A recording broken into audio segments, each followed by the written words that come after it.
Hello guys. Nah, ini aku tadi itu dikasih orang tetangga itu katanya gado-gado khas Pati. Jajal tak buka isi ya guys yo. Loh, kok beda karo Semarang gado-gado nih guys. Isine ono kerupuk, sambel lagi, ono endok sayurane iku, ono apa iki lontong, timun, cambah, apa iki godhong apa ya?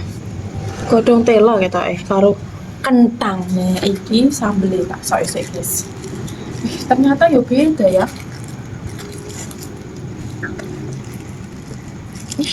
Sambel. Kene.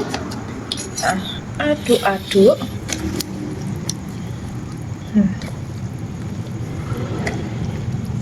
Ya, encipane sithik Bismillahirrahmanirrahim karena aku penasaran.